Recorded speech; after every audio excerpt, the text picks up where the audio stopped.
Este lugar para venir después de nuestros trabajos, para alabarle, para agradecerle. Y después, al llegar a este lugar, le rogamos que su presencia se haga real, que podamos inundarnos de Él. Y creo que es lo que Él desea, que nosotros le clamemos y le oremos y le digamos que anhelamos y añoramos su presencia.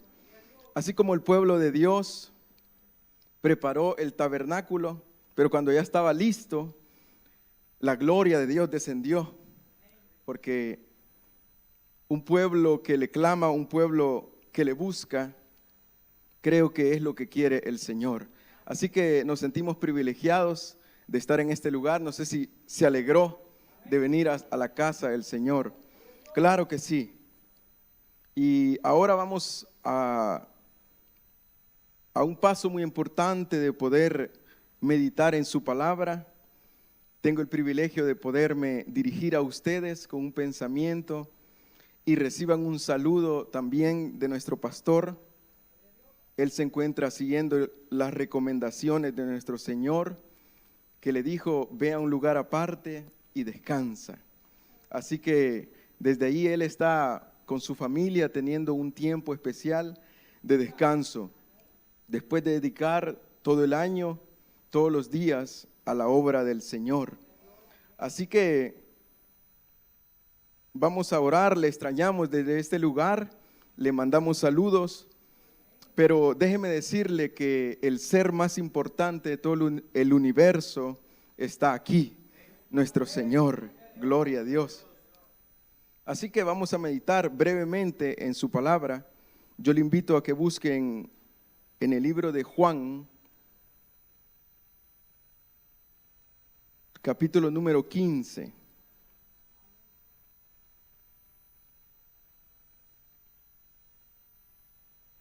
Libro de Juan,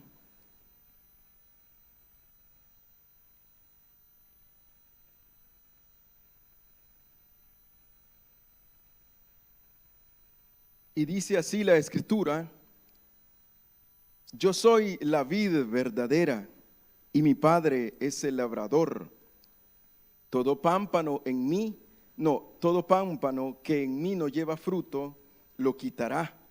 Y todo aquel que lleva fruto, lo limpiará, para que lleve más fruto. Ya vosotros estáis limpios por la palabra que os he hablado. Permaneced en mí y yo en vosotros. Como el pámpano no puede llevar fruto por sí mismo si no permanece en la vid, así tampoco vosotros si no permanecéis en mí. Yo soy la vid, vosotros los pámpanos. El que permanece en mí y yo en él, éste lleva mucho fruto, porque separados de mí nada podéis hacer.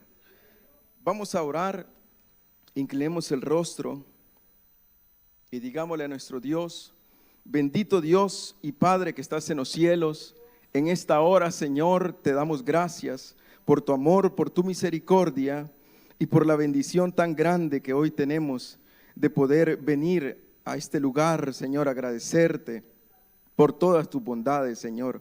Gracias también porque ahora podemos venir ante tu palabra y hoy oramos para que seas tú hablando a nuestros corazones, para que seas tú instruyéndonos, guiándonos hasta toda verdad, Padre, y que en la enseñanza, Señor, podamos ser edificados por tu palabra, Señor. Gracias por cada hermano que hoy se dispone a aprender tu palabra. Señor, abre nuestros oídos, abre nuestro corazón, porque tenemos hambre, tenemos sed. Queremos de que tú nos hables como solamente tú lo sabes hacer. A ti, oh Dios, damos la gloria y la honra por siempre. En el nombre de Jesús. Amén y amén. Tenga la bondad de sentarse los que todavía estaban de pie. Gloria a Dios.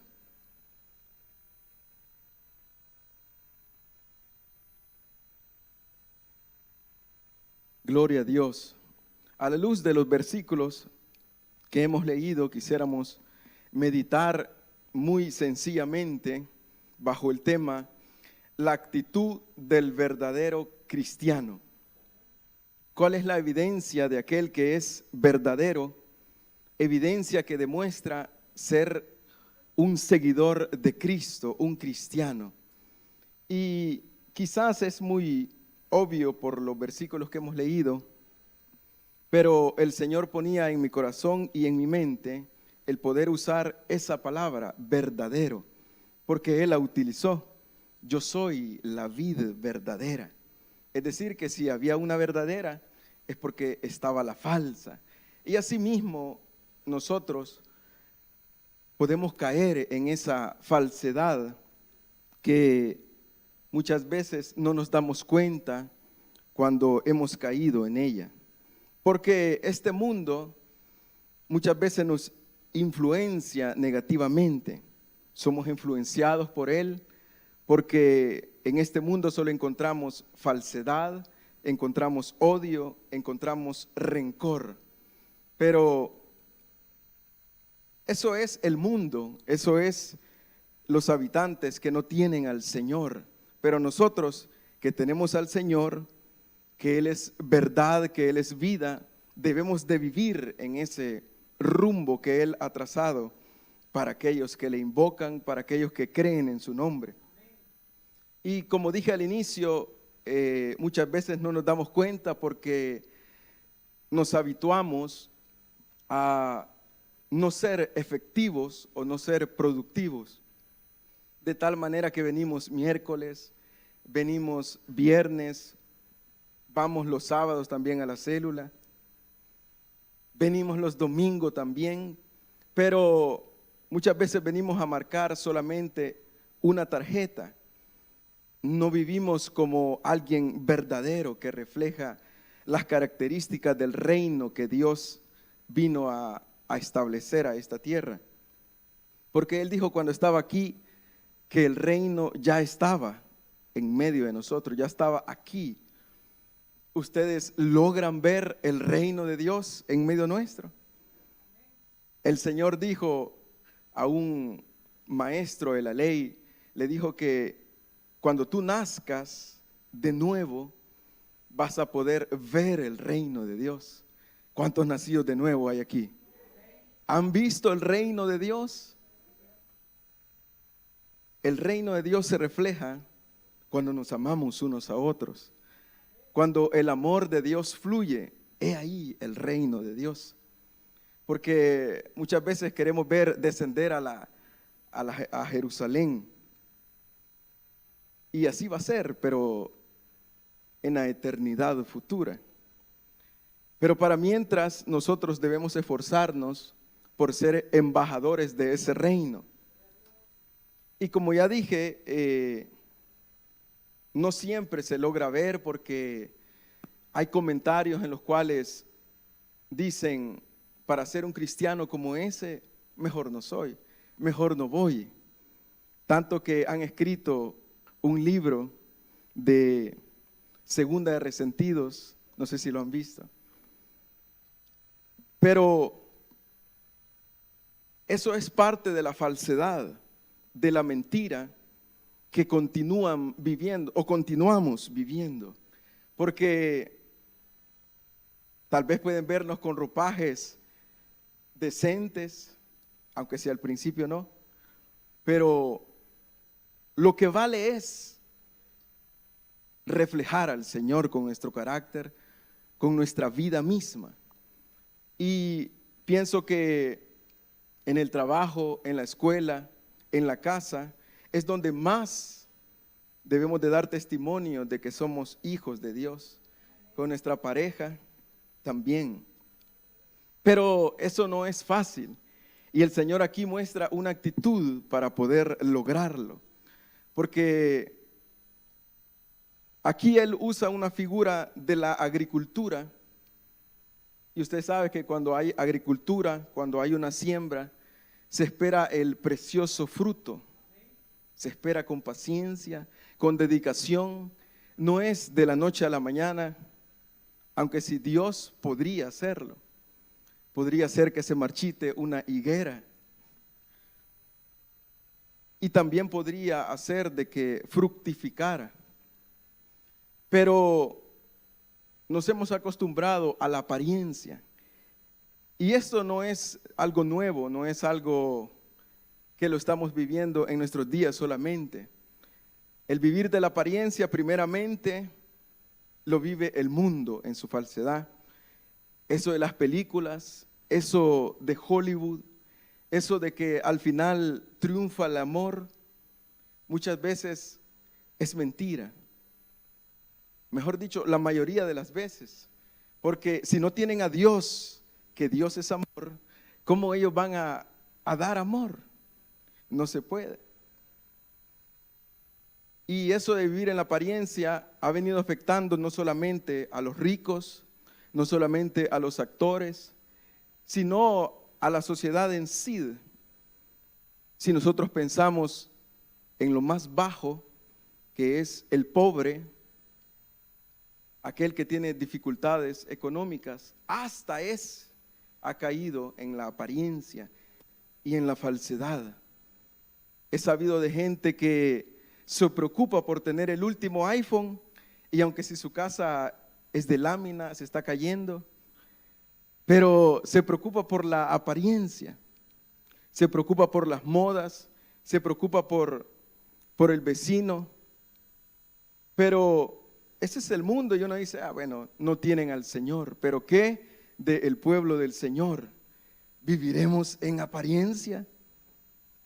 Es algo viejo. Saúl decía que le pedía a Samuel de que viniera con él para que el pueblo viera que todavía el Señor estaba con él, porque iba su sacerdote. Pero en el tiempo del Señor también él vio la hipocresía de los religiosos, y cuando habían discípulos como nosotros que querían esforzarse por hacer bien las cosas, Él les dijo en el capítulo 6 de Mateo: ustedes cuando limosnen, háganlo así. Ustedes cuando ayunen, no seáis austeros como los hipócritas, porque ellos demudan sus rostros para que vean los hombres que ayunan. Y el Señor dijo: ya tienen su recompensa. ¿Por qué? Porque ellos querían hacerse los santísimos, los cristianísimos, aquellos que están cerca del Señor. Cuando pensamos en la vida religiosa, en la vida cristiana, muchos también podrían haber caído en eso, de fingir para que los demás vean. Pero la actitud del verdadero cristiano primeramente tiene que ver qué es lo que le agrada al Señor, que es traer fruto para la gloria de su nombre.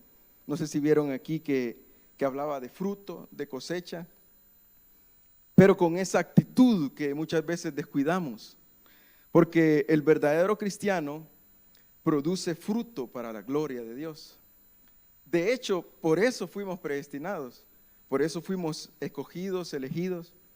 Dice Efesios 1 que fuimos elegidos o predestinados para alabanza de la gloria de su gracia.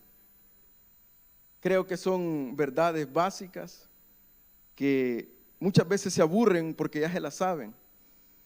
Pero al nosotros saber el sentido de la vida cristiana, que es traerle fruto al Señor, deberíamos de preocuparnos en tener una actitud correcta que refleje y que nos ayude a poder llegar a ese resultado de ser efectivos, de ser victoriosos en la senda cristiana,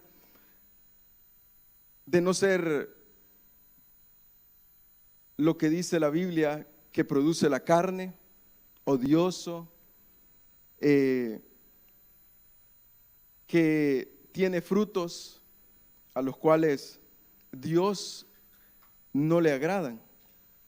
Pero ya entrando más o menos en el texto, El Señor usa esta narración como para describir de una manera sencilla en qué consiste la vida cristiana y cuál es la actitud que debería de tener para ser efectivos, como dije.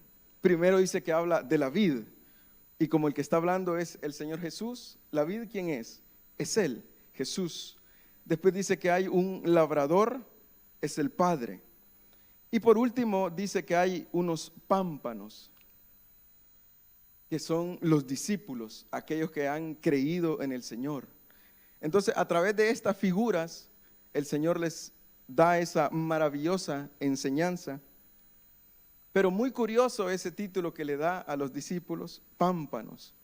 Como él está hablando de la agricultura aquí, y él muchas veces lo hizo. Habló del sembrador, cuando la buena semilla cae en buena tierra, da fruto. Porque esa es la vida cristiana, poder dar fruto. Vivir en el Espíritu y dar fruto. No vivir en el Espíritu y que los demás lo vean. Qué espiritual. No, es para que den fruto. Para que si no aman, amen. Para que si pecan, dominio propio. Para que si son malos, no tengan bondad. Para que si son incrédulos, tengan fe en el Señor. ¿Qué más? Para que si se sienten intranquilos, en guerra, tengan paz. Para que si se sienten tristes, tengan gozo y sonrían en el Señor. Confiando que a pesar de todas las dificultades, Él tiene el control de nuestra vida. Así que Él le da ese título de pámpanos a los discípulos. Y yo no le entiendo, pámpanos. Y otra versión dice que nosotros somos las ramas. Es decir, que pámpanos sencillamente lo que quiere decir ramas. Ramas que están arraigadas a una planta especial, que es la vid. Es una planta con un tronco frondoso y que tiene un fruto que es la uva. Y las ramas son las que están enredadas en esa vid para que puedan dar fruto. Pero muchas veces el agricultor viene y las corta, y cuando las cortan, ellas se secan. Pero el Señor ahí les recomienda esa actitud para que no se sequen, sino que sean fructíferos. Pero me quiero quedar en este detalle, los títulos que el Señor le ha dado a la iglesia, a los discípulos. Primeramente vemos en esta figura que les llama ramas, que le llama pámpanos. ¿Hay alguien que me pueda ayudar con otro título?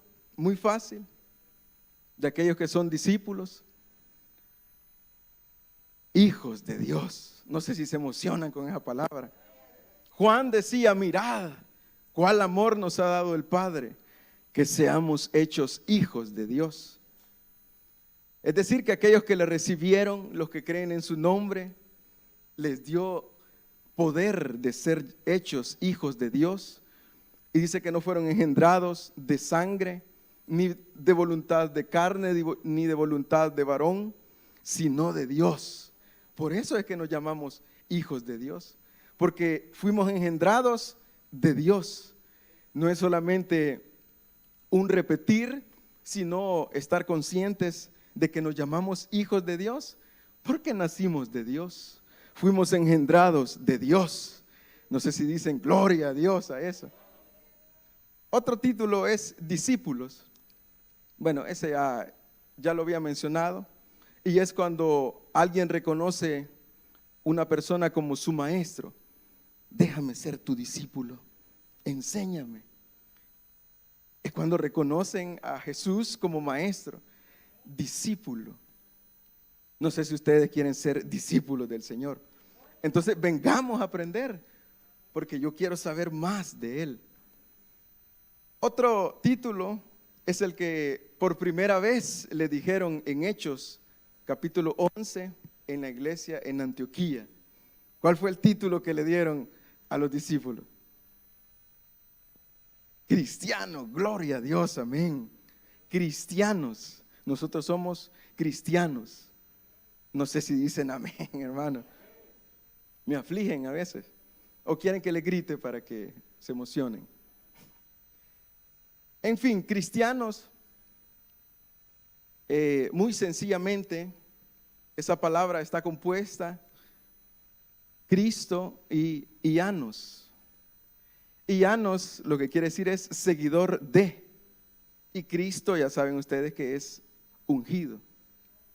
Entonces nosotros somos los seguidores de ese Cristo, así como Pedro lo reconoció, tú eres el Cristo, el Hijo del Dios viviente.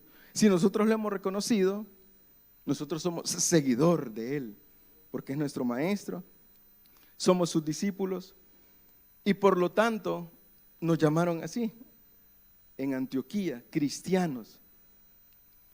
Y así hay otros ejemplos, los que siguen las enseñanzas de Lutero, luterianos, los de Arminio, arminianos. Entonces, así es sencillamente. Otro título que la Biblia nos da es soldados de Cristo. Nosotros somos el ejército de Dios en esta tierra. ¿Y a quién le gustaba dar ese nombre? Era Pablo. En algunas cartas a sus colaboradores, a sus compañeros, ellos les decía así, mi compañero de milicia.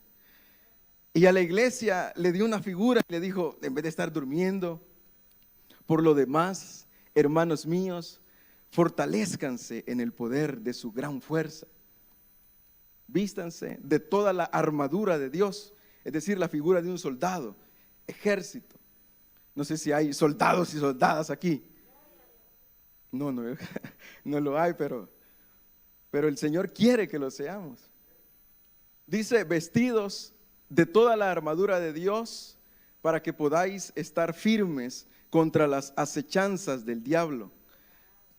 Porque no tenemos lucha contra Carlos, no tenemos lucha contra una persona, no tenemos lucha contra carne y sangre, sino contra principados, contra potestades, contra los gobernadores de las tinieblas de este siglo, contra huestes espirituales de maldad en los cielos. Pero Pablo dice que estemos firmes y solamente podremos estar firmes cuando nos vistamos de esa armadura de vida práctica, de tener frutos. Pero solo venimos a hacer la apariencia de que adoramos, de que estamos atentos a la palabra de Dios, de que leo la Biblia. Yo creo que no podremos estar firmes ante las acechanzas del enemigo.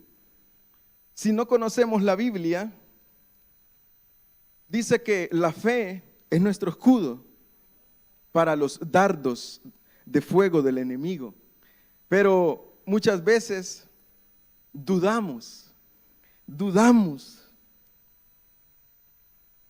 porque no conocemos la Biblia y por lo tanto no podemos confiar en algo que no conocemos.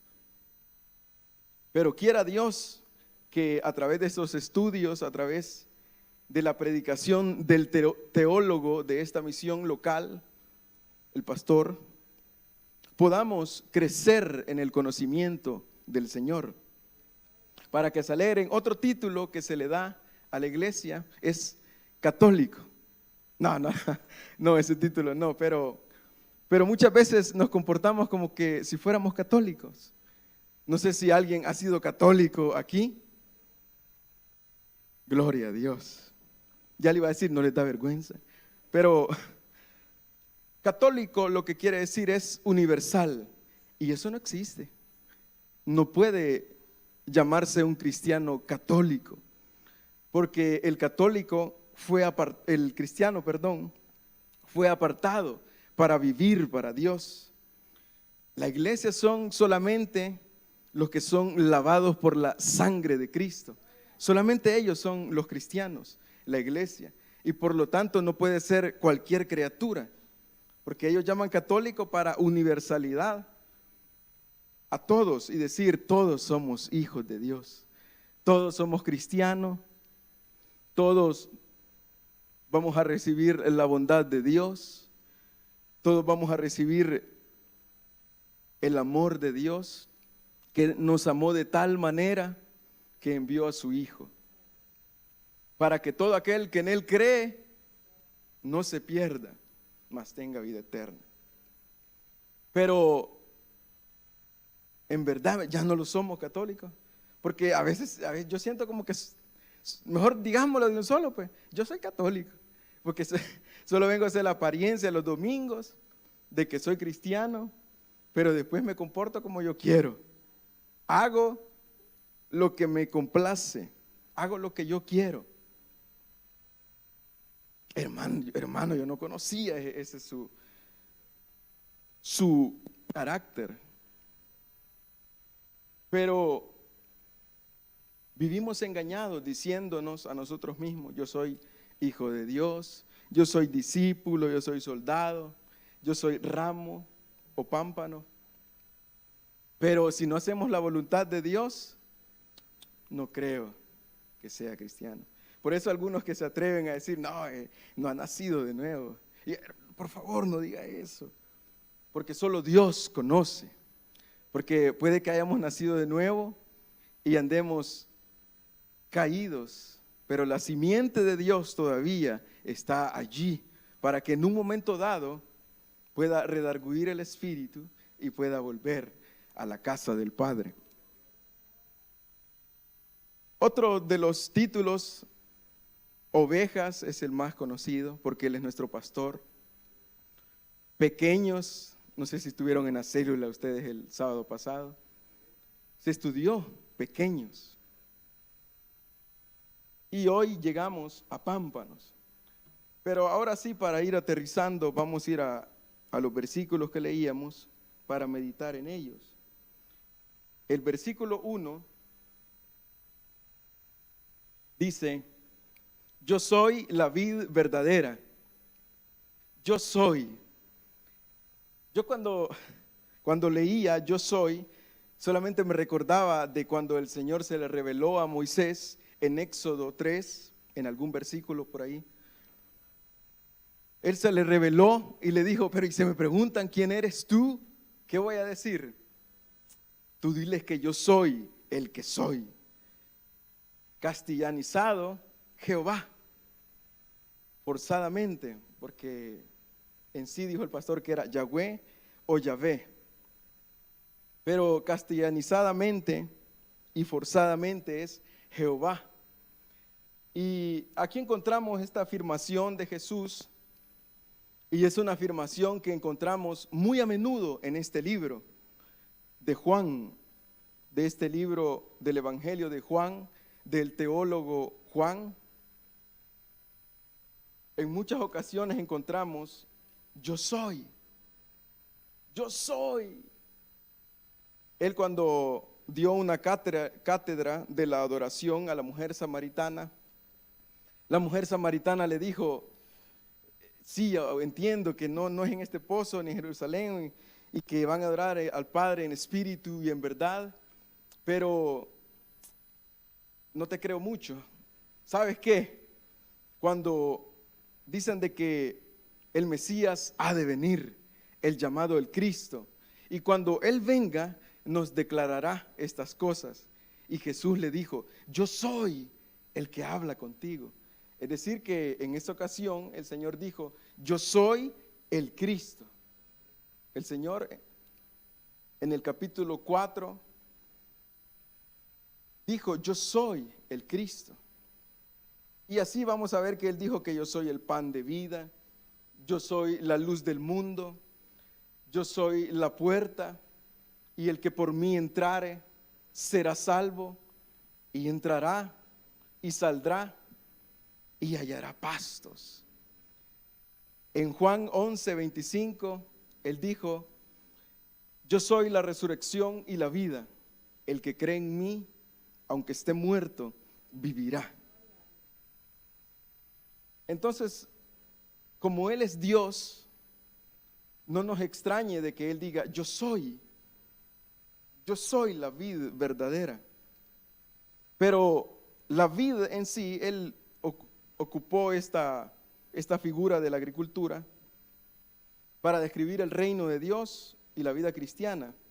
Pero en la Biblia es primera vez que se menciona la vid, o en otras ocasiones ya se había hablado de alguien, la vid. Vamos a ir a Salmo 80, versículo 8.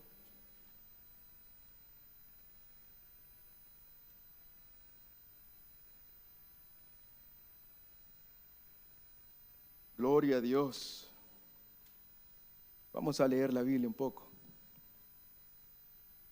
Dice 88, hiciste venir una vid de Egipto, escuchaste las naciones y la plantaste. No, echaste las naciones y la plantaste, limpiaste sitios delante de él e hiciste arraigar sus raíces y llenó la tierra. Los montes fueron cubiertos de su sombra y con sus sarmientos los cedros de Dios. Extendió sus vástagos hasta el mar y hasta el río sus renuevos.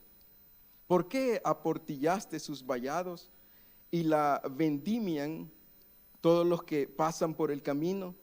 La destroza el puerco montés, y la bestia del campo la devora. Jeremías capítulo 2, versículo 20. Dice, porque desde muy atrás rompiste tu yugo y tus ataduras y dijiste, no serviré. Con todo eso, sobre todo collado alto y debajo de todo árbol frondoso, te echabas como ramera. Te planté de vid escogida, simiente verdadera toda ella. ¿Cómo pues te me has vuelto sarmiento de vid extraña? En Oseas capítulo 10,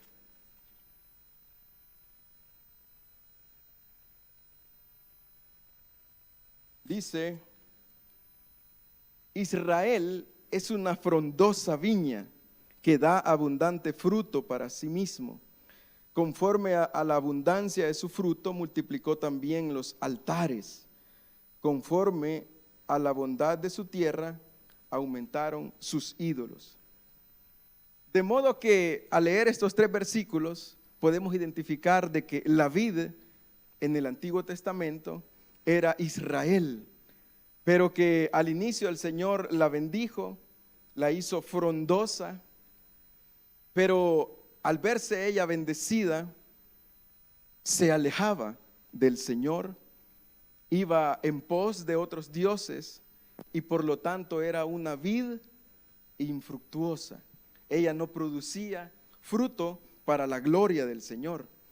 Pero mi intención al leer estos 3 versículos era que identificáramos que la vid era Israel, porque dice que la subió de la tierra de Egipto. ¿Y quién es el que salió de la tierra de Egipto? Fue Israel. Pero ahí decía de que había algo extraño en ella. ¿Por qué? Según el tema, ¿por qué? Porque era falsa. Había perdido su hermosura, había perdido el foco de su dirección y había perdido el hecho de que si ella había sido bendecida, era solamente por el Señor. Y no porque ella era hermosa o porque ella era escogida entre todas las naciones, sino porque Dios así lo quiso. Pero ella, en vez de darle fruto, como lo que Él se espera de nosotros también, ella comenzó a hacer altares, dice.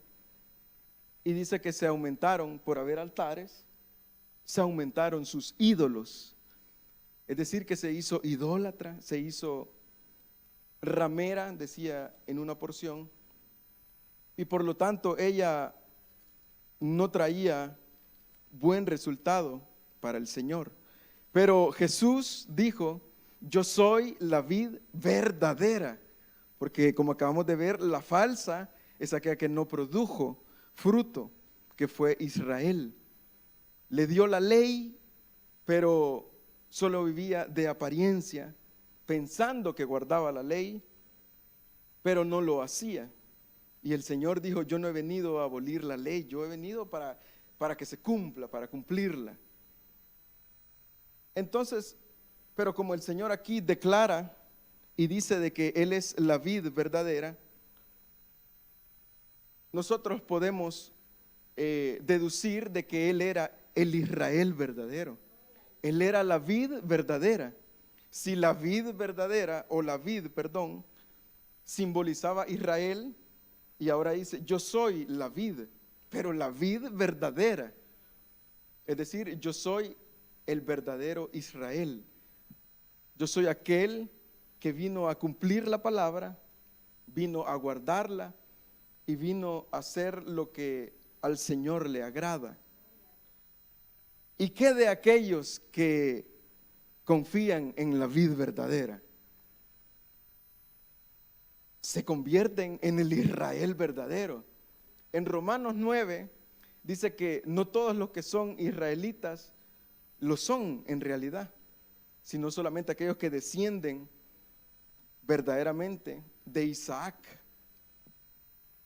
Es decir, que la iglesia que confía en la vid verdadera se convierte en el Israel verdadero. Y vamos a leer otra porción, Gálatas 6, 15. ¿O se van a dejar ir solo por lo que yo digo? No, vamos a leer a ver si es cierto.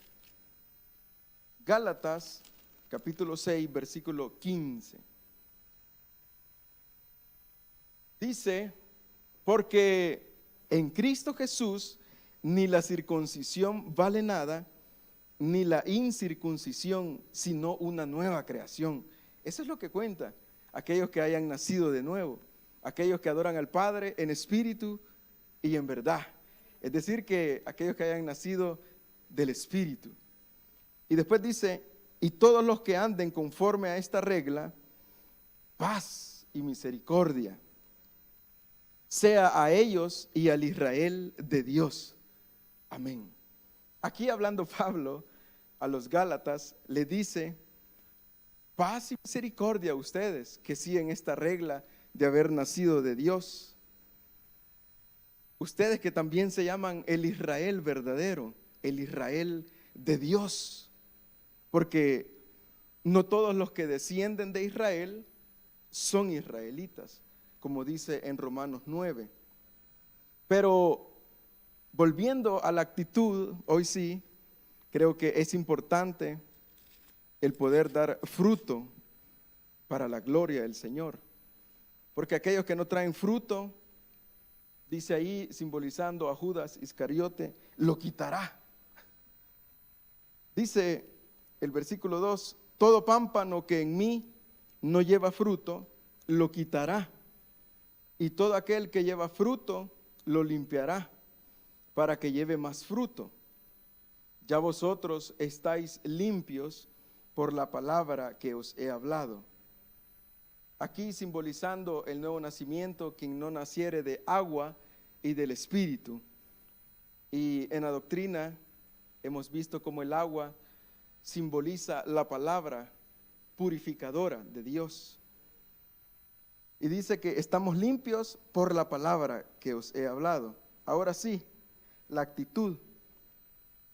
Permaneced en mí y yo en vosotros. Como el pámpano no puede llevar fruto por sí mismo si no permanece en la vid, así tampoco vosotros si no permanecéis en mí.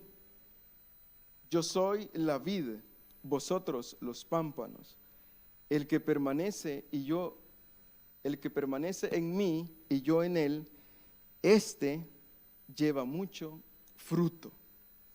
He aquí la actitud que el Señor quiere que tengamos, la actitud del verdadero cristiano, aquel que permanece en el Señor, aquel que persevera hasta el fin, aquel que lo que quiere es tener comunión. Eso es lo que simboliza estar en Él y Él en nosotros. Una verdadera comunión. Es como un llamado que Dios hace a las ramas a poder estar enredadas, arraigadas a Él, que es la vid verdadera. Y les dice, ustedes van a dar fruto, porque yo los escogí para eso. Ustedes son para la alabanza de la gloria de mi gracia. Pero en el versículo 16 dice, ustedes no me eligieron, sino que yo os elegí a vosotros, y os he puesto para que vayáis y llevéis fruto, y vuestro fruto permanezca. ¿Y cómo va a permanecer ese fruto? Permaneciendo en Él, teniendo esa actitud de comunión con Él. Por eso, cuando hablando de los frutos en sí, Pablo le dice a los Gálatas, ustedes anden en el Espíritu, tengan comunión con el Espíritu, tengan comunión con Dios, porque si no es así, no van a dar fruto. Si solamente venimos a servir, solo venimos a encender la guitarra, si solo venimos, pero no nos preocupamos por tener comunión con el Señor, permanecer en Él, difícilmente daremos frutos. Por eso el Señor le dice al Padre, y mi Padre, en el versículo 1, es el labrador. Ustedes saben de que una planta necesita de un sembrador, necesitan de un agricultor. Entonces, Él menciona al Padre como queriendo decir, yo soy la vid fructífera, verdadera, pero obviamente mi Padre es el que me labra y me ayuda a dar fruto. Es decir, que Jesús nos da el ejemplo de dependencia del Señor, dependencia del Padre. Y Él dice, yo solo no puedo. El Padre es el que me labra, Él es el labrador. Así también ustedes tienen que ser conmigo, tienen que permanecer en mí y en las pisadas que yo dejé, en mis pasos. Y los pasos que Él dio fue de sujeción, de comunión con el Padre. Y Él no enseñaba algo si no era porque el Padre se lo había revelado. Mi doctrina no es mía, sino que el que me envió me la dio. Es decir que permanecer en el Señor es la actitud del verdadero cristiano. Para ser la vid verdadera, para ser el Israel verdadero, porque confiamos en la vid, para hacer eso tenemos que permanecer, tenemos que estar pegados a Él y decir, Señor, yo no te suelto hasta que pueda amar a mi hermano. Porque uno lo que quiere es que el otro cambie, pero no, el Señor lo que quiere es que uno se pruebe a uno mismo y así coma del pan y de la copa. Hasta que uno se pruebe, solamente así diremos, no, en realidad me he descuidado, no leo la Biblia, no oro, no canto. Pero bendita sea la misericordia del Señor, de que aquí estamos esforzándonos para poder permanecer en Él, para poder después dar fruto. Y dice que ese fruto, en esto, el 8, es glorificado mi Padre, en que llevéis mucho fruto y seáis así mis discípulos.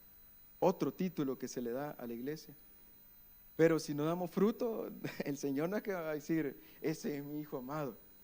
Los que bautizaron, gloria a Dios, porque el Señor así dijo, este obedece la palabra, ese es mi hijo amado, en el cual mi alma se complace. Pero si es rebelde, que no quiere obedecer, ni se sujeta, el Señor no crea que diga, ese es mi hijo, o ese es mi discípulo. O los hombres digan, esos son los discípulos del Señor. Si se odian, si se maltratan entre sí. No, dijo, en esto conocerán, en que ustedes se amen los unos a los otros. Y por último dice, porque separados de mí, nada podéis hacer. Qué afirmación, qué verdad negativa, porque en sí dice separado, ¿no? Pero refleja una verdad positiva de que si estamos cerca de Él, todo podremos hacer. Gloria a Dios, aleluya. Por eso dice Filipenses 4:13, todo lo puedo en Cristo que me fortalece. Gloria a Dios. ¿Por qué? Porque al estar cerca de Él y permanecer en Él es que daremos fruto. Por eso, ya terminé, hermano. Por eso Sansón, creo que todos conocemos la historia de Sansón, y él era alguien que permanecía en el Señor y decía que él era nazareo, que él no se cortaba el cabello desde su nacimiento porque había consagrado su vida. Pero cuando se lo cortó, se separó de él. Dios ya no estaba con él. Y aunque se decían los filisteos, Sansón, él hacía la apariencia como algunos de nosotros. Y él decía, ahorita voy a hacer lo mismo que las otras veces. Pero no, el Señor ya no estaba con él y por lo tanto él ya no daba fruto y por lo tanto él ya no era fuerte. Porque mientras más separados estemos del Señor, más débiles seremos. Pero mientras más cerca estemos del Señor, más fuertes seremos. Gloria a Dios, aleluya. Vamos a orar y vamos a darle gracias al Señor. Gloria a Dios, aleluya. Cerca de ti, Señor, yo quiero permanecer. Dígale al Señor, yo quiero permanecer en ti. Yo quiero, Señor, tener comunión contigo. Yo quiero ser verdadero. Yo no quiero ser falso, Señor, sino quiero dar fruto para que el Padre sea glorificado por ello. Ayúdanos, Señor. Oremos al Señor. Padre y buen Dios que estás en los cielos, en esta hora, Dios amado, te damos gracias por tu amor, tu misericordia y porque en tu gran bondad tú nos has dado la oportunidad de permanecer en ti, Señor, congregándonos como tu palabra lo dice, que no tengamos malas costumbres, sino buenas costumbres, y más cuando vemos que tú estás por venir, Señor. Y por eso nosotros hoy hemos acudido a este lugar para estar en tu presencia, para estar más cerca de ti, para que tú hagas algo, Señor, en nuestra vida, para que tú, Señor, nos enseñes a vivir en el Espíritu, a vivir, Señor, como hijos tuyos verdaderos, fructíferos y efectivos. Oh Espíritu Santo, llénanos, Señor. Permite que podamos ser buenos testigos en esta ciudad, en todos los lugares que nosotros andemos. Permite que podamos, Señor, dar buen testimonio, porque el buen árbol da buen testimonio. Solamente aquellos que dan buenos frutos es porque son buenos árboles, buenos cristianos. Pero aquellos que dan mal testimonio es porque no pueden y son malos cristianos. Y son aquellos que tal vez están separados del Señor, que están alejados del Señor. Pero ahora Él quiere que vuelvas y que permanezcas allí, que permanezcas en Él, que permanezcas para dar fruto para la gloria de su nombre. Cerca de ti, Señor. Aleluya. Vamos a terminar cantándole al Señor y diciéndole: cerca de ti, Señor.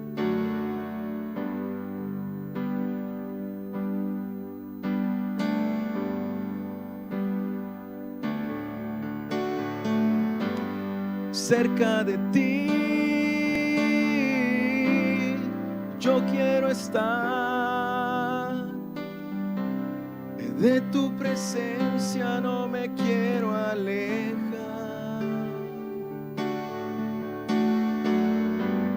Cerca de ti, Jesús,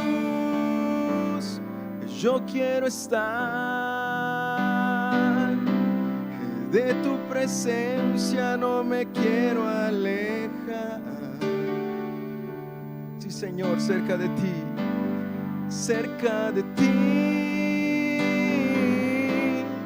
yo quiero estar, de tu presencia no me quiero alejar. Cerca de ti, Señor, cerca de ti, Jesús, yo quiero estar, de tu presencia no me quiero alejar. Aleluya. Te damos gracias, Señor, por tu palabra esta noche. Gracias porque una vez más tú nos recuerdas tu palabra, la cual nos ayuda a mantenernos firmes, Señor, cerca de ti, la vid verdadera. Gracias, Señor. A ti la gloria, a ti la honra, a ti la alabanza, a ti la adoración esta noche. Amén, Señor, y amén.